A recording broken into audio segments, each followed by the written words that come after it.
શ્રી સૂર્યાય નમઃ। ભારતની મૂળ ભાષા અને ધાર્મિક ભાષા જો કહીએ તો તે છે સંસ્કૃત। આ એક એવી ભાષા છે તેને સમજવી ઘણી અઘરી છે, પણ જો સમજાઈ જાય તો તે એટલી જ સહેલી અને સરળ પણ છે। તેથી જ સંસ્કૃતમાં રહેલી ભારતીય સંસ્કૃતિને પ્રગટ કરતું પેઇન્ટિંગ એક્ઝિબિશન યોજાયું। આ એક્ઝિબિશન હતું આર્કિટેક્ટ ચુનચુન દેવાણીનું। તેમનો હેતુ હતો કે સંસ્કૃતમાં જે શ્લોક રહેલા છે તે માત્ર બોલવા માટે જ નહીં, પરંતુ તેની સુંદર રીતે રજૂઆત પણ થવી જોઈએ।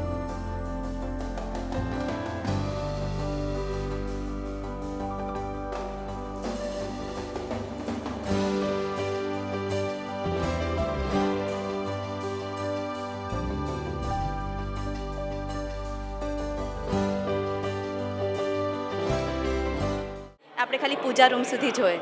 હવે મારો આઈડિયા એમ હતો કે આપણે આ બધું કર્યું છે મેં એટલા માટે જ કે આજકાલના છોકરાઓને આની વચ્ચે કોઈ કનેક્શન જ નથી। હવે આવી રીતે મૂક્યું હોય, સપોઝ આ એક એવી રીતે પ્રેઝન્ટ કર્યું છે કે તમે તમારા લિવિંગ રૂમમાં મૂકી શકો છો, તો તમારા છોકરાઓને તમને સામે સે પૂછશે કે આ શું છે, એને મંત્રનું તમે મિનિંગ સમજાવશો તો એને ખબર પડશે કે અચ્છા આ છે।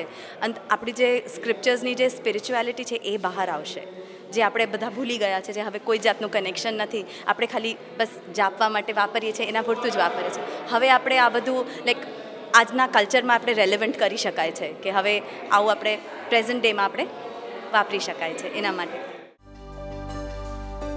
ઓમ એક એવો અક્ષર અથવા શબ્દ છે કે જે બોલવાથી પણ તેટલો જ આનંદ થાય છે અને તેને જો લખવામાં આવે તો તે તેટલો જ સુંદર પણ દેખાય છે। ત્યારે જો કેલિગ્રાફીની મદદથી તેનું સુંદર આલેખન કરવામાં આવે ત્યારે તેની અંદર રહેલી બ્યુટી આપોઆપ જ નિખરી આવતી હોય છે।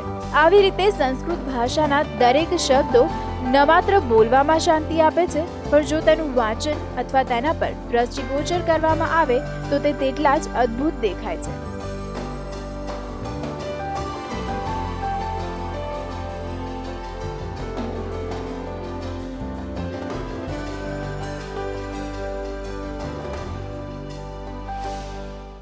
સંસ્કૃતિના આટલા જૂના ગ્રંથોમાંથી લીધેલા શ્લોક દેવનાગરી લિપિને બહુ જ અસરકારક અને પ્રભાવશાળી રીતે અહીંયા રજૂ કરી છે।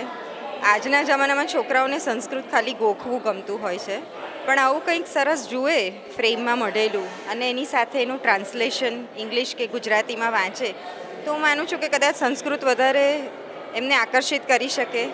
જૂના ગ્રંથોના જે આટલા સરસ શ્લોક છે બધા સચવાય। સંસ્કૃતની સુંદરતા રજૂ કરતા એક્ઝિબિશનને માણવા માટે શહેરીજનો ઉમટી પડ્યા હતા, કારણ કે પહેલીવાર આ રીતે કેલિગ્રાફી આર્ટથી સંસ્કૃત વિષય પર કોઈ એક્ઝિબિશન યોજાયું।